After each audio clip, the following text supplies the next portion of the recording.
Hello ladies and gentlemen of YouTube, this is Megneous and welcome back to another episode of Minecraft Dinosaurs.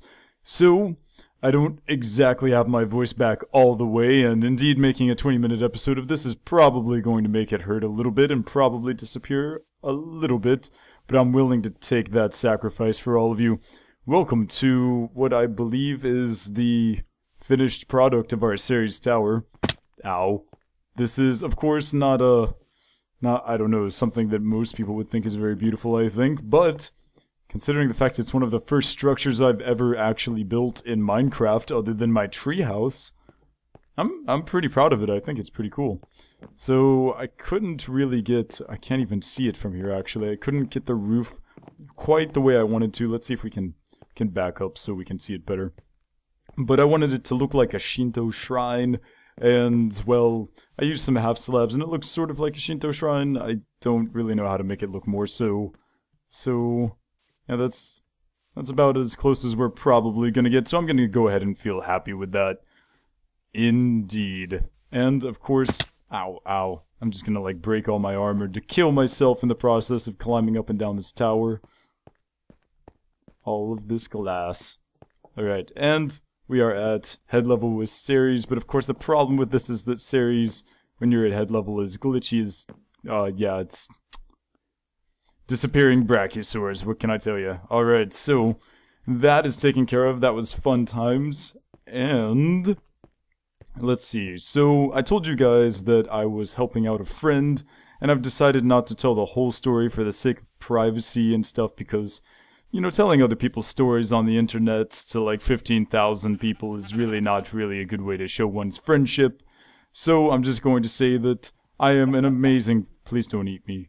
Please don't eat me, Poseidon. I am an amazing friend, and any of you would be lucky to have me as a friend. I am utterly amazing, and kind, and various other adjectives of the good variety. Oh my gosh, I hope Poseidon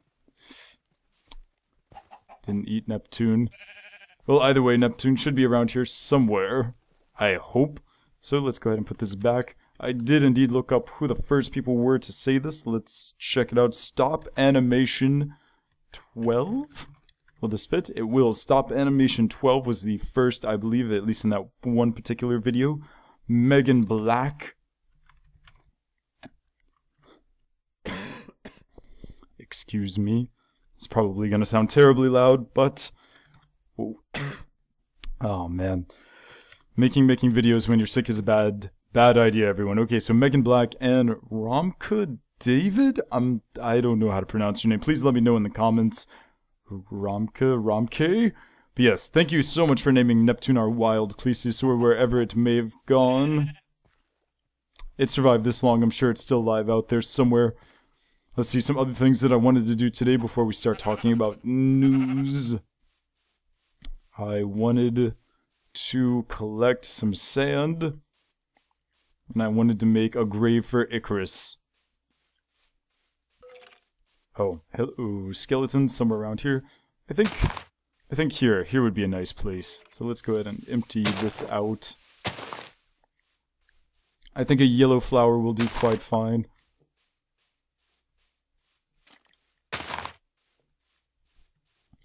I wonder if I should actually put anything in there. By the way, I tried, just because I was curious, I tried to do some stuff with some glass here, and I discovered that indeed, glass is a terrible, terrible thing to work with when you're working with water.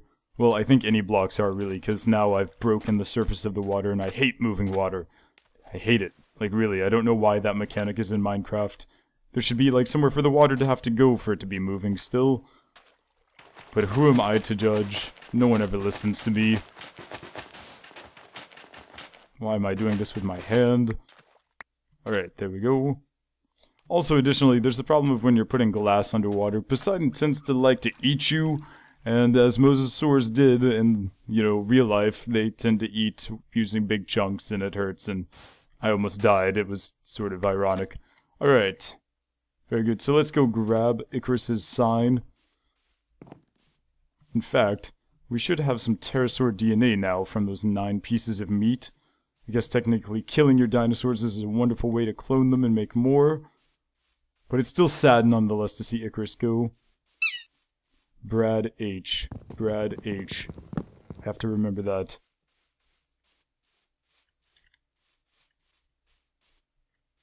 Brad H. Alright, so some news, which was actually sort of old by now. I should have talked about this earlier, but I didn't really think of it. Because, you know, these days whenever... Hang on just a second. Here lies Icarus. Brad H. You will be missed, Icarus. You will be missed. So one of my subscribers thought it was sort of ironic that Icarus ended up dying, considering, you know, who Icarus is named after. But, you know, that's just life sometimes. But yes, the news that I was supposed to talk about that I didn't yet, because I didn't really think about it, was because really, every single month or so, it seems that we find some other new mammoth, right? Another piece of a mammoth, some mammoth hair, another mammoth corpse frozen in the ice, and it's still somewhat viable for all sorts of cloning technologies and stuff and such. So you tend to forget about it after a while. But this most recent find, probably in Siberia somewhere, like most of them are, that is a whole lot of pterosaur DNA. Holy crap. Alright, so I'm just gonna take that. What else was I doing? I was looking for glass. Here we go. Glass. Very good. Moving along. So, the newest find is indeed a mammoth carcass frozen in the tundra that, not only was very, very, very well preserved, but actually has blood. Now, the question of whether or not that blood can be used for DNA sequencing? Yes. And can one day be used to help clone a mammoth is questionable. Indeed, personally, I feel that within 30 years we are most definitely going to be able to clone a mammoth, but that's sort of taken on faith. DNA does seem to have a half-life depending on various other circumstances, such as temperature and preservation techniques. But nonetheless, why am I running over here? I have no idea what I'm doing. Alright, so I was coming over here to the Poseidon area. Alright. Poseidon is over there. Not sure if he's going to try to attack me or not. I think it's okay for now. Oh, does he see me? Does he see me? Don't hurt me. Oh gosh, his teeth are huge. Okay. We're good. Don't hurt me. Okay, let's see. Where are we gonna put this? Okay, here. Oh, no. Run away. Oh, wait. No, I'm just drowning. It's nothing serious, guys. Just drowning. Ah, sigh. Do I have any? Yes, I do. Okay, very good. Sigh. All of you should have gotten used to this by now. You should know that I am a noob. I'm not going to apologize anymore.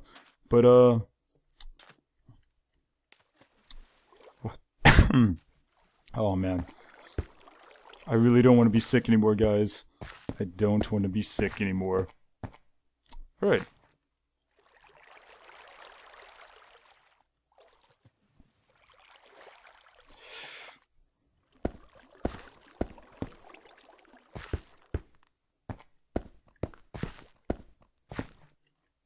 Don't hurt me.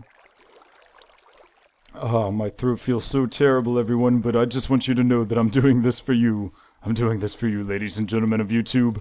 My lovely, lovely subscribers. Oh, there's so many things that I need to do on the channel now that I'm sort of able to talk again. I need to do a report on how much I made in May. It's a little bit surprising, actually, so look forward to that. We're probably going to do that somewhat soon. We have a new channel background, which we're going to be able to keep for only a day or two, which is unfortunate, but I am looking into hiring said artist for thumbnails and a banner, so you guys should look forward to that as well. The developers of Reus, I don't know.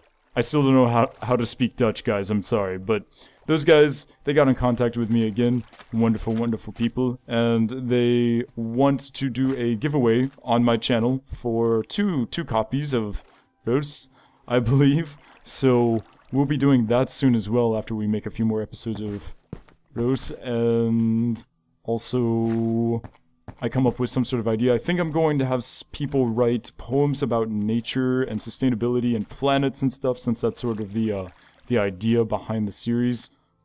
Yeah, that's about all the glass I have right now, huh? Well, that is unfortunate, but oh well.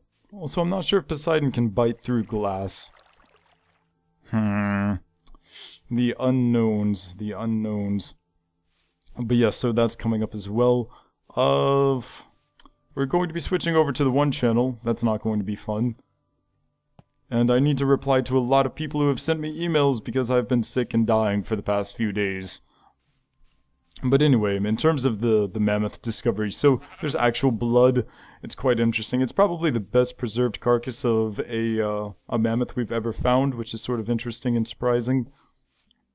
I mean, as time goes on, I'm sure we're probably going to find a better one somewhere. Oh, that is one thing I wanted to talk about. I wanted to talk about the ethical issues. Some people seem to be having a lot of ethical issues with the idea of cloning a mammoth, bringing back an extinct species to live on Earth once again.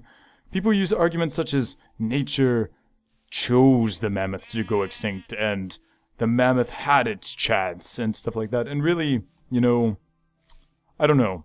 I think that that's really sort of a cop-out. I think it's probably because people watch Jurassic Park. I think that's primarily where it comes from. People watch Jurassic Park, and they then think that their opinions on the plot of Jurassic Park and all the death that came from that, they think that they can apply that to the real world, and fortunately, they're not the ones making such decisions. But I think that a lot of people... Hello. You are adorable. Achilles. I think that a lot of people are really just sort of taking things out of context for the mammoth. They say, like, mammoths died out a really long time ago. There's no place for them to live. The Earth is too different from when they were alive. And really, that's all lies. People fail to remember that the last woolly mammoths, granted, not all the species died out just this long ago. Some died out much longer before that. But the last species of woolly mammoths survived on an island until, like, 4,000 years ago. 4,000 years is nothing in geological time. There are plenty of places in the world that still have habitats that mammoths could live in. Why did I never finish this enclosure? Why do I never finish any of my enclosures, actually? Including that one, the saber cat one. Aw, man. I'm so... Time management skills. Something that you guys... Oh, crap. Something that you guys should totally work on. And you guys should help me work on them as well. How do I get out of here? There we go. Alright. Oh, hello, skeleton. I'm just gonna... Oh, nope. Creeper. Oh, no. I knew that was going to happen. Oh, man. That's it. You guys make me angry. Of course that broke. Oh. Yep, no, we're just running. We're just running. I don't care. I don't care. We're getting out of here. Sigh. Oh, so yes, the moral and ethical issues of bringing back a mammoth, in my opinion, are non-existent. I think that, first of all, we should do it just because we can, because it would be awesome, because it would teach us a lot about the ecology of the old tundra. And indeed, the woolly mammoth predominantly went extinct because of us anyway. It's really our fault. We basically pushed them over the edge of extinction by hunting them. Well, back in the old days when we were still living in caves and such and making very, very primitive, like, tents to live in the cold. The ancestors of modern Europeans, I guess you could say. Neanderthals probably played a hand in their extinction as well, but since they're all dead, we're going to assume that they've paid back their debts. But yeah, so I think we should definitely clone mammoths. I think we should bring them back, and I think we should see if they're delicious or not, in addition to everything else. But it would take quite a while for us to raise their numbers to the point to where we could justify cooking and eating. Well, yeah, before we could justify cooking them, killing them at all, let alone eating them. But, I mean, why not? Why not? It's our fault they're gone. We can bring them back. Technology is awesome. Embrace the future. Don't run from it. I think that's really about it for that. I would tell you some more news, but there's not really any more news on the dinosaur front. I could tell you about said issues in my life, but we don't have a project to work on right now because I don't have any more glass, so I think I'm going to cut this episode short. Yeah. Oh, I promise I'll feel better soon, probably by our next episode. I should have my voice back in like 2 more days, and then everything should be okay. And I will work very hard on answering all of your emails, everyone. Thank you so much for sending them and sending your support, by the way. I was really moved. A lot of you were like, Megneous, we will support you. Just take your time and get well. And I felt a little twinge in my heart. So thank you so much, everyone, for supporting me. Thank you for watching this episode. My name is Megneous, and I will see you next time.